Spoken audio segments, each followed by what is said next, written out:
여러분 지금 그 토요일 오후 5시 53분을 지금 가리키고 있네요. 전보는 시간에 이어가지고 여기를 할 차례입니다.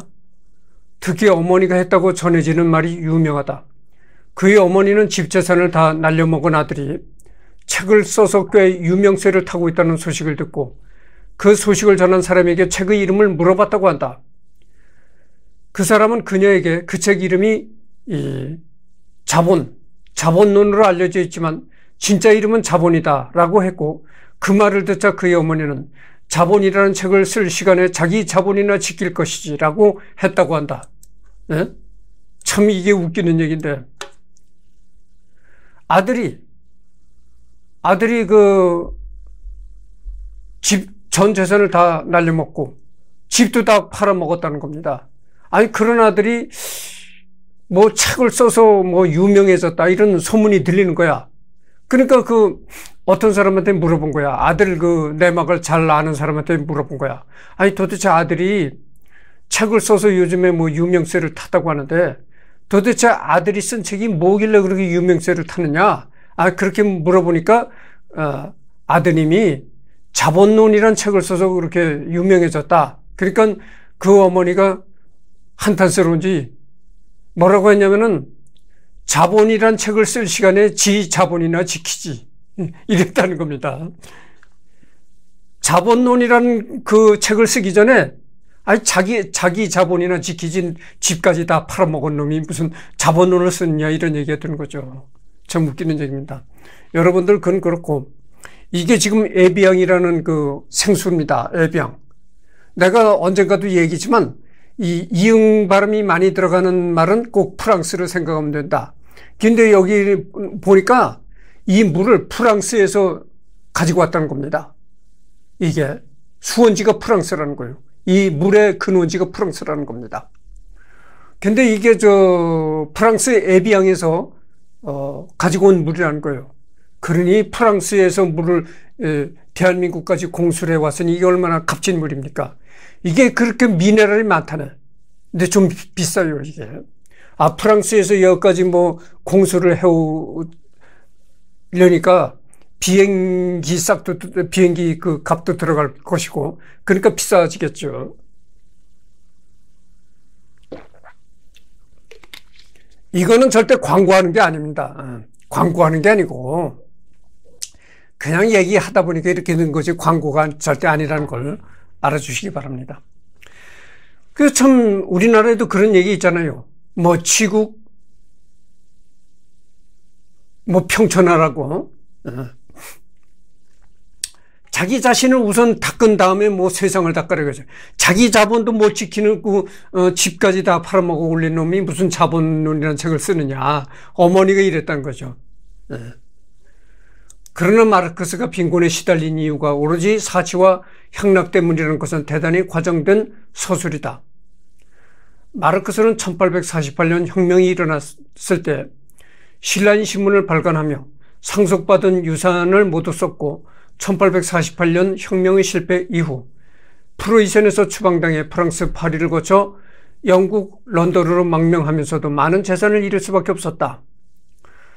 영국으로 망명한 이후에도 마르크스는 영국 경찰의 감시에 시달렸으며 저작을 발간하는 일은 매우 어려웠다. 무엇보다 혁명을 지원하느라 많은 돈을 써야만 했다. 마르크스는 훗날 신라인 신문 발간 당시를 회상하며 나는 단지 엄청난 재정적 희생과 개인적 위험만을 대가로 해서 신문사를 유지 관리했다라고 했다.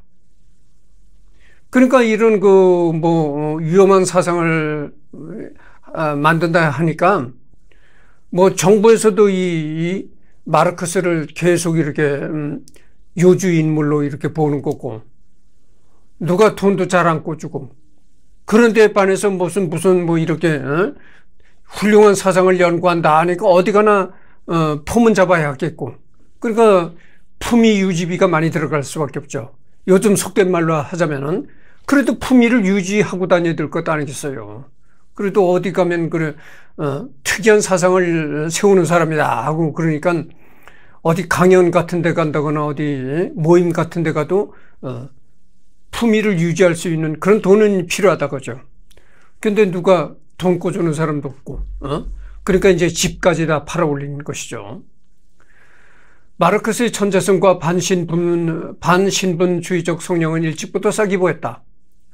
이미 고등학교 졸업 직전 만 17살 때였을 때 어느 젊은이 직업 선택에 관한 고찰이라는 논문을 썼는데, 그 내용은 젊은이는 직업 선택을 할 때 젊은이의 의무와 자기 희생과 인류의 미래를 모두 심사숙고해서 결정해야 한다는 것이었고, 결국 젊은이 직업 선택이 모여 인류의 진보가 일어나고 그 직업 선택에서 이상과 현실의 괴리를 극복하려는 과정 자체가 인류의 진보 과정과 닮았다는 것이었다. 당시 사회 상황은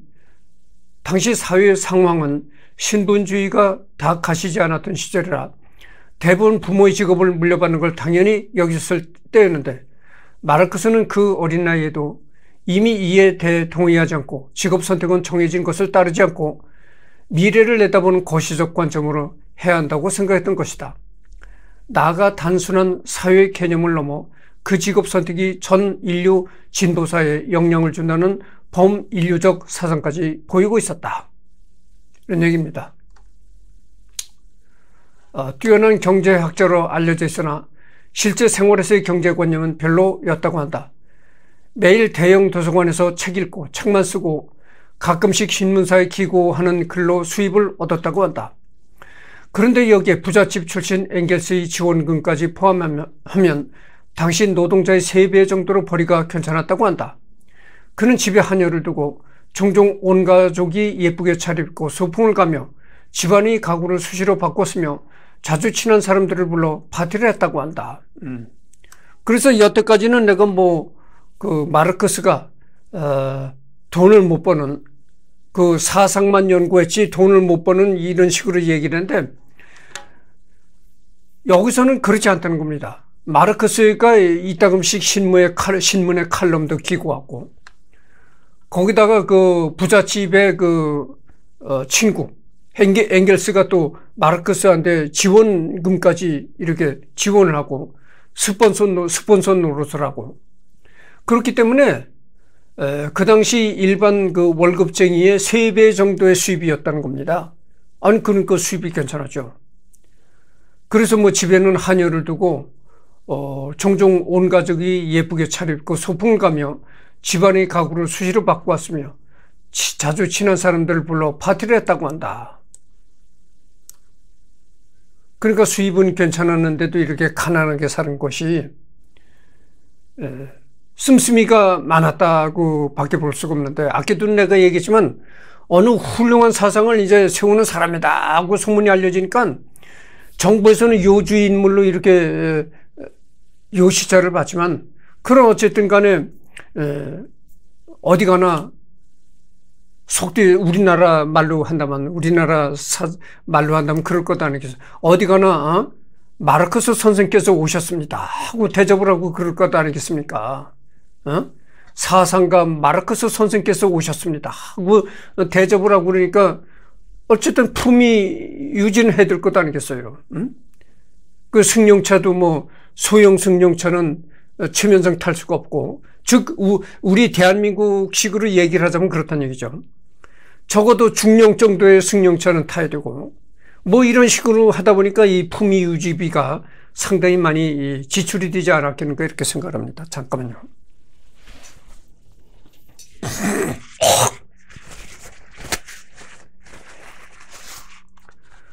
베를린의 고위 관리의 1년 평균 수입이 $800였고 부잣집의 돈 잘 쓰는 한량도 1년에 $500 이상을 쓰는 일은 드물었던 시절이었다. 그런데 마르크스의 1년 지출은 $700에 육박했다고 한다. 이에 진노한 아버지가 마르크스에게 보낸 편지도 있다. 아이가 6명이 있었는데 밥은 못 먹여도 춤과 피아노 교습은 시켰다. 어쨌든 3명이 일찍 죽었는데 딸이 죽었을 때 의상으로 관을 사려 했는데 의상을 못해서 절망했다는 일화도 있다. 엥겔스에게 보낸 편지에서는 비싼 집에 살면서 딸들한테 댄스 학원 보내는 게 어때서? 그래야 얘들이 상류층이랑 어울릴 거 아니야 라는 편지를 보냈다.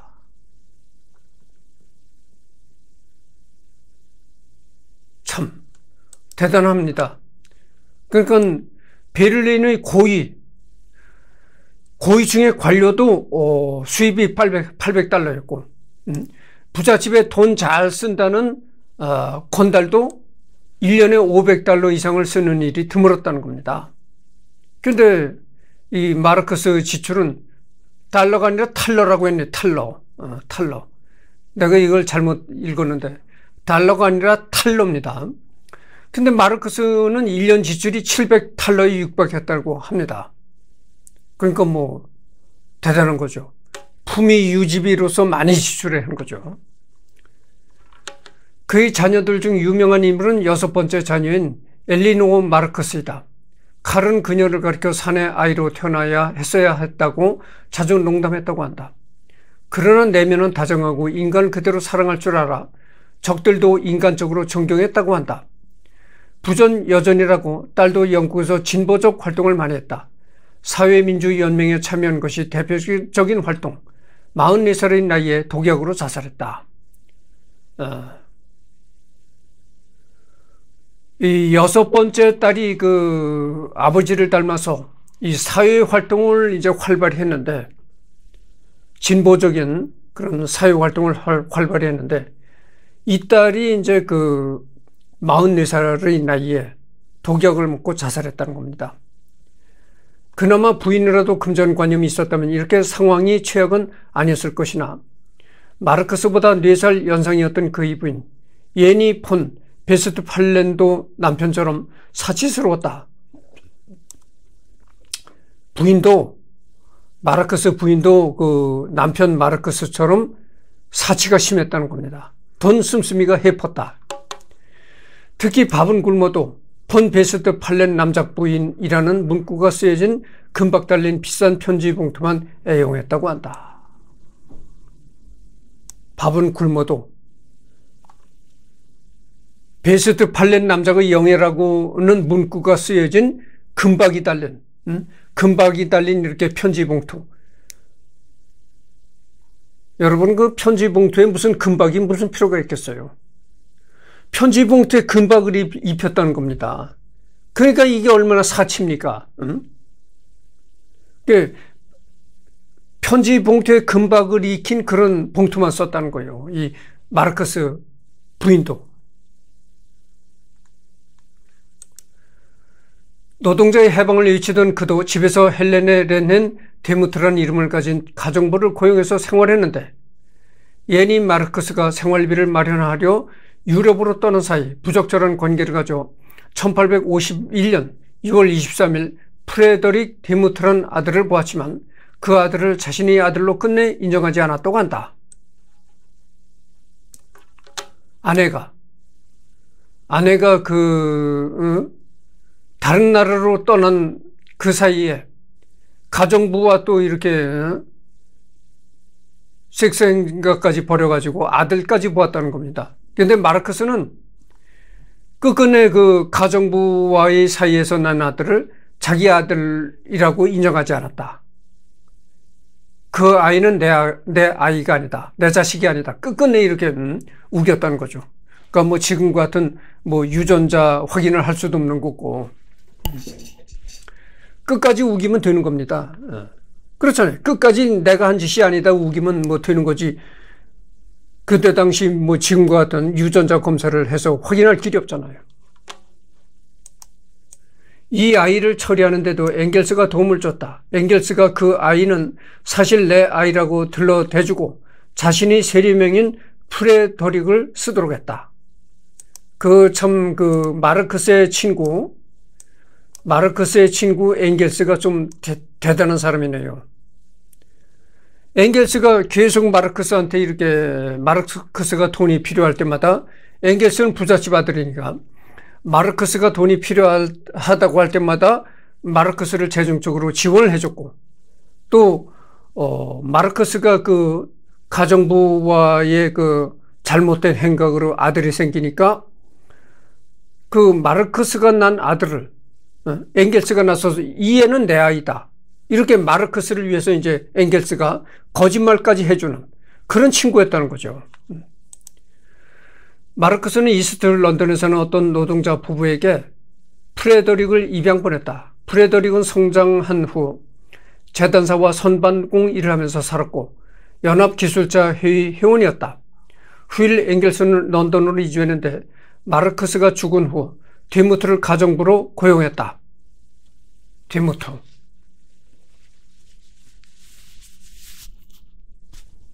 그래서 이제 그 엥겔스가 후일에 그 런던으로 이사를 했는데 마르크스가 죽은 다음에 그 마르크스가 낳은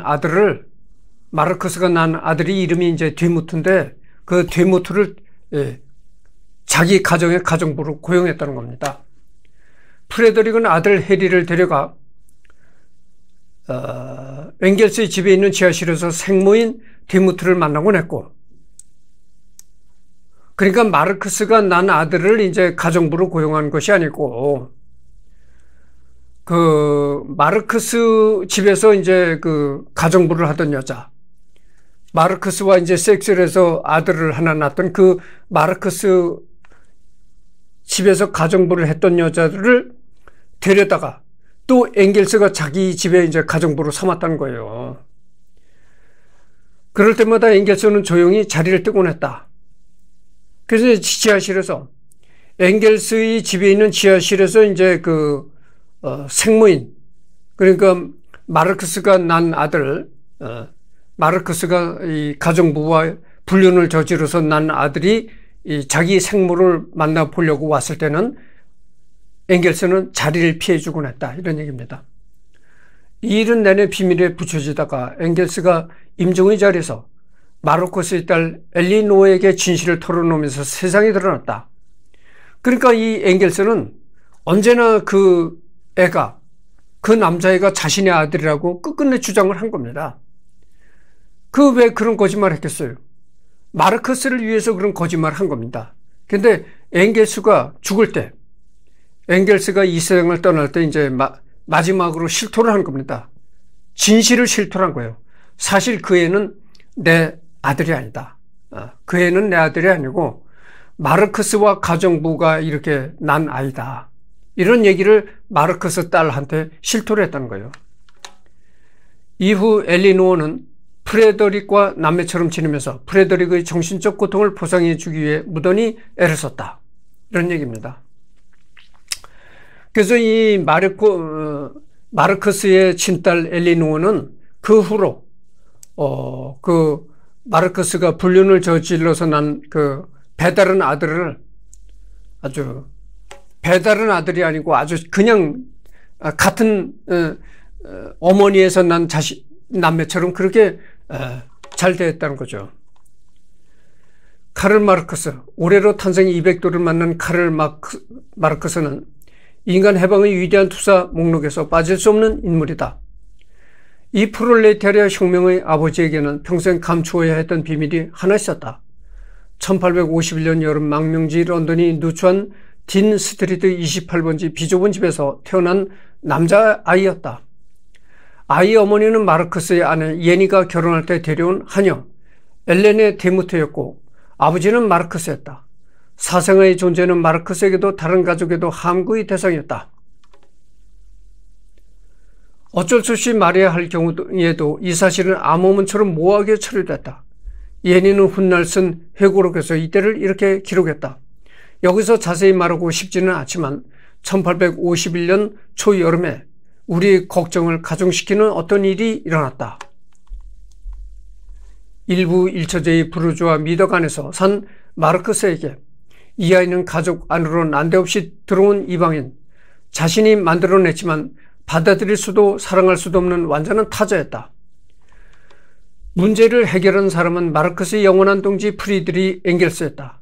독신이었던 엥겔스는 사생활을 자기 아이인 것처럼 꾸며 다른 노동자 가정의 양자로 보냈다. 엥겔스는 이제 결혼을 하지 않고 평생을 이제 독신으로 사는 사람이죠. 근데 엥겔스가 이렇게 마르크스가 불륜을 저질러서 난 아들을 자기 아들이라고 꾸준히 주장했고, 그래서 이제 자기 내 아들이라고 꾸준히 주장하면서 다른 노동자 가정의 양자로 보냈다, 이런 얘기입니다.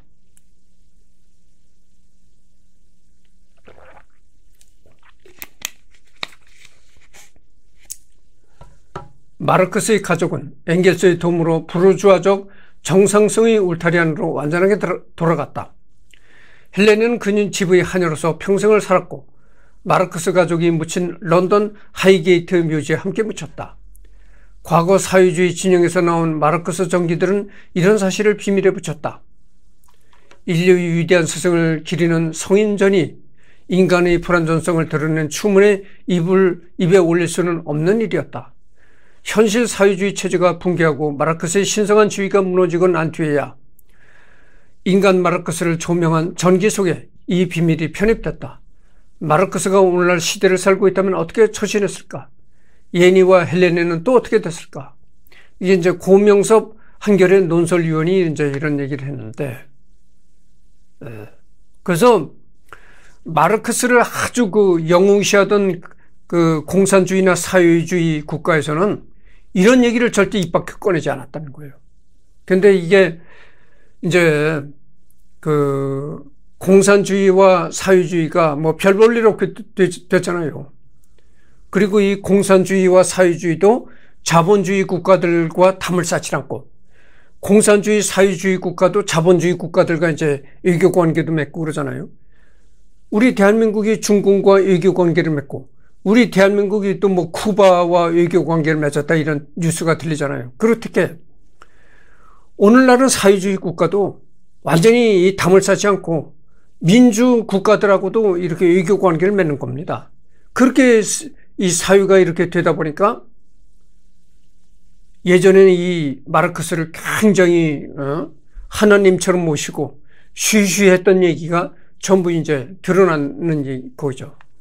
그래서 예전에는 뭐 마르크스가 불륜을 저질러서 난 아들이 있다, 이런 얘기가 절대 없었는데 오늘날은 그런 얘기들이 이제 다 이렇게 나온 거죠.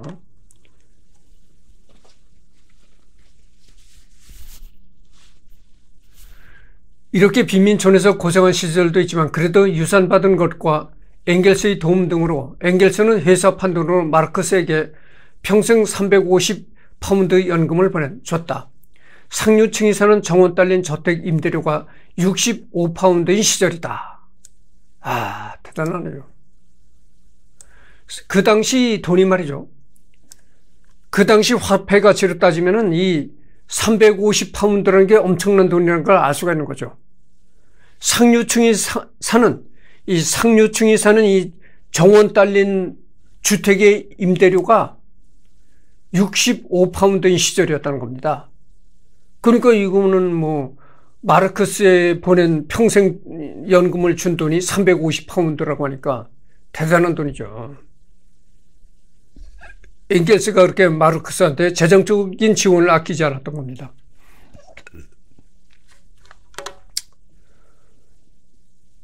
고로 흔히 알려진 마르크스가 가난해서 노동자들의 저주에 공감할 수 있었다는 이야기는 반은 맞고 반은 틀린 말이다. 그도 천생 기자인지라 마감이 닥쳤을 때만 능력을 발휘했다.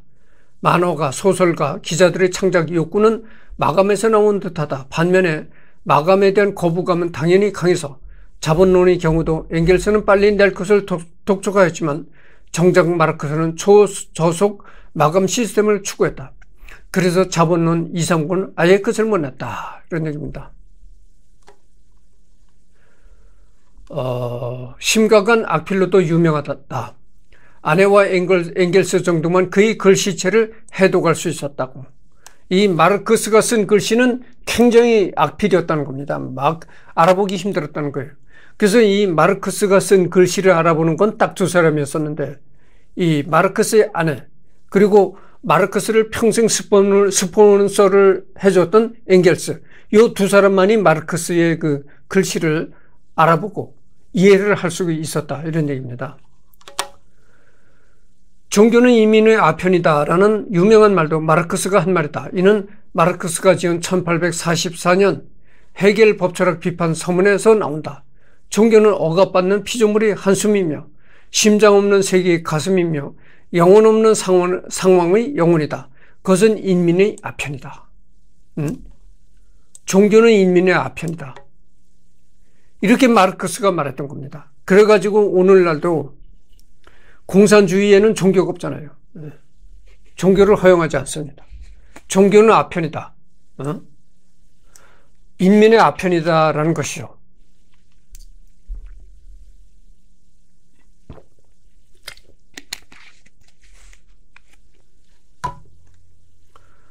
잘 알려진 대로 혈통은 유대인이다.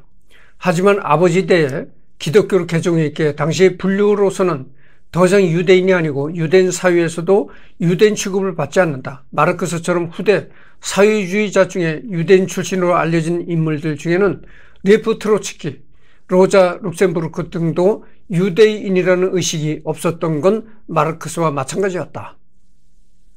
마르크스는 유대인 혈통이었지만 그러나 이렇게 아버지 때는 기독교로 개종을 했고 이제 그러면서 이제 그렇잖아요. 조상이 유대인이었지만 3, 4대를 이렇게 내려가다 보면은 그런 우리 조상이 유대인이다. 그러니까 나도 유대인이다. 이런 의식이 희박해지는 거죠. 그렇잖아요. 뭐 3, 4대를 내려가면 그런 정신이 희박해지는 겁니다.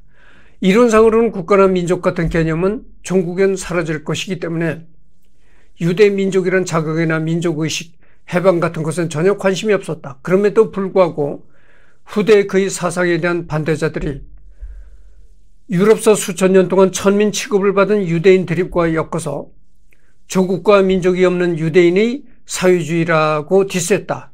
물론 가장 많이 울고 먹은 건 나치다. 자신을 전혀 유대인으로 생각하지 않았기 때문에 다른 사회주의자 페르디난트 라사를 유대인 드립으로 디스한 적도 있다. 하지만 세계주의자답게 마르크스는 유대인 차별에 반대했다. 아직 마르크스가 마르크스주의자가 되기 전인 1843년에 이미 유대인 문제에 관하여라는 논문을 써서 유대인 차별에 반대를 했다. 시대를 초월한 포스 넘치는 명언을 여러 만든 사람 아니랄까봐 유언에 대한 일화에서도 상당히 코스가 느껴지는 양반이기도 하다. 마지막으로 세상에 남길 유언이 뭔가라는 친구이자 동진 엥겔스의 질문에 대한 이 양반의 대답이다. 꺼져. 유언이란 살아서 말을 충분히 하지 못한 얼간이들이나 남기는 거야.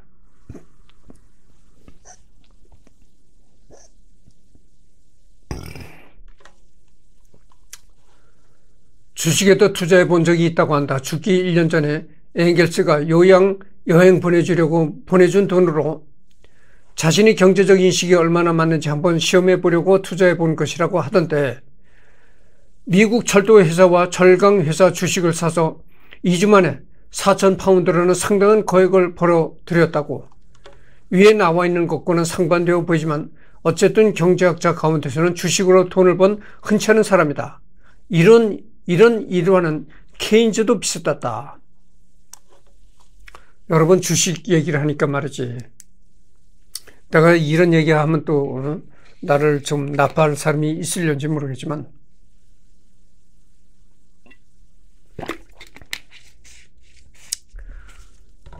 주식 전문가라고 자처하는 사람들에게 방송에 나와서 뭐 얘기하는 걸 보면 말이죠.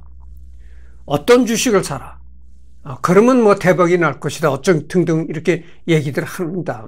근데 그렇게 얘기하는 주식 전문가라는 사람 치고 주식에 투자해서 이득을 본 사람이 별로 없다는 겁니다. 그렇잖아요. 아니 그렇게 잘 알으면 지가 투자를 해서 남을 권하기 전에 지가 투자를 해서 부자로 살지. 그거 왜 남한테 권하겠습니까? 그러니까 경제학자 치고 부자 된 사람 없고 주식 전문가 치고 부자 된 사람 없다는 거야. 오히려 경제를 모르는 사람이 부자가 되고 주식을 모르는 사람이 부자가 되는 거야. 이게 참 이 세상의 모순인데 봅시다. 그 주식 투자를 하는 그 존니라는 사람이 있어요. 그 사람이 이제 주식 전문가라고 하는 사람인데 주식 전문가라고는 하지만 그 사람이 진짜 주식 전문가야. 얘기를 하는 거 보면 그래. 주식 전문가라고 칭송을 받는 사람이 어느 주식을 사라 이렇게 권하질 않아요. 권하지 않고 뭐라고 얘기를 하면 이렇게 얘기를 해요. 자기가 좋아하는 회사 주식을 모아라. 응?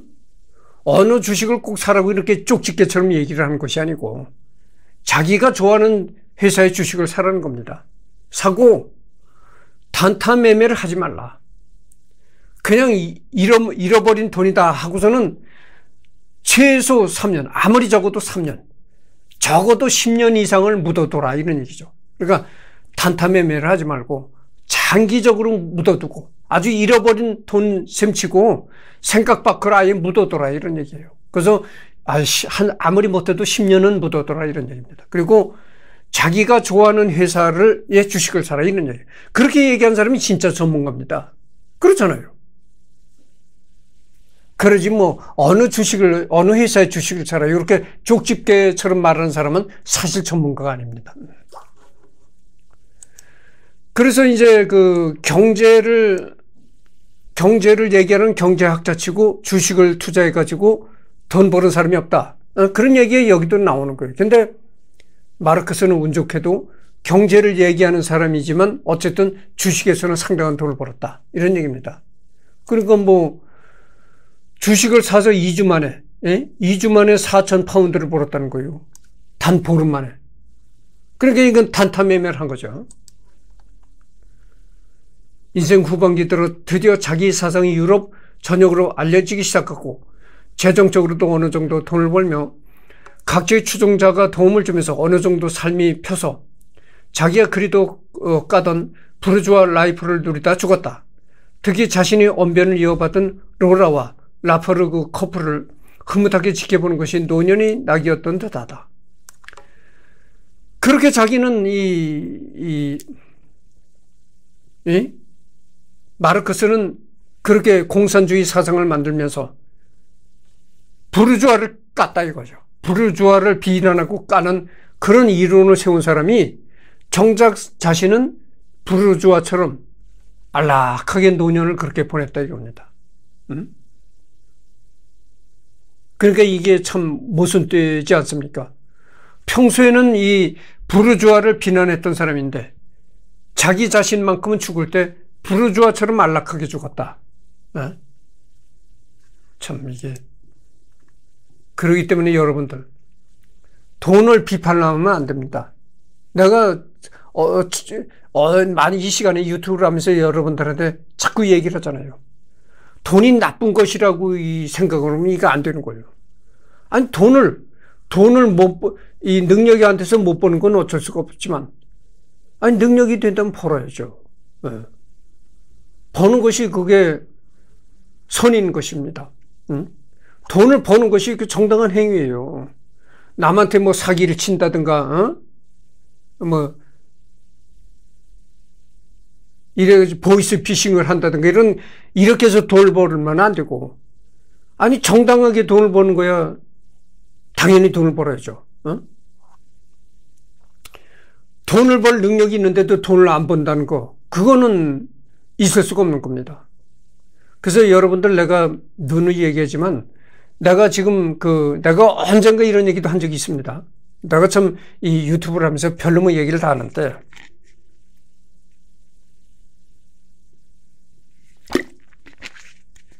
언젠가 이런 얘기를 했는데 또 한번 합시다.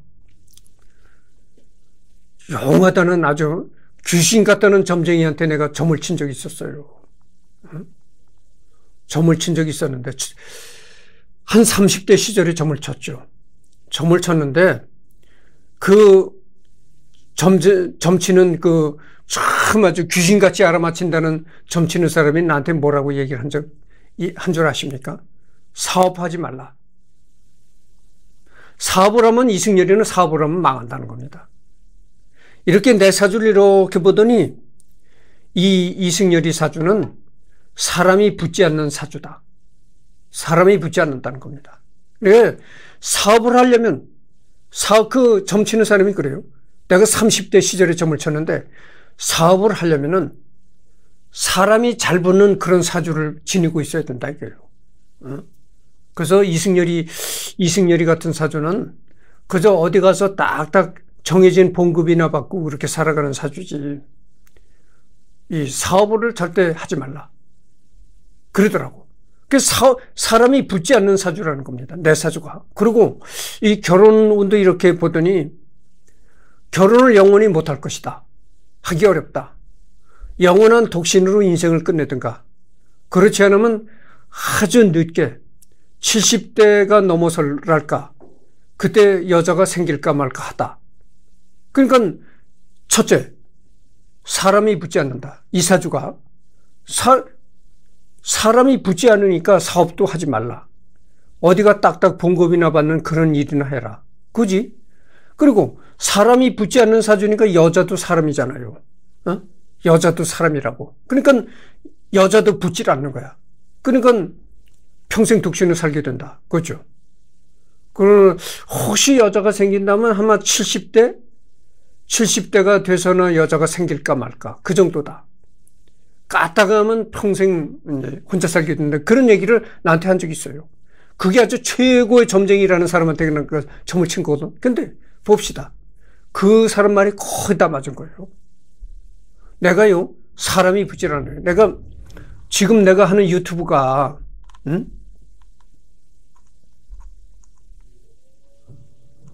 그래서 봅시다. 내가 하는 유튜브가 뭐죠?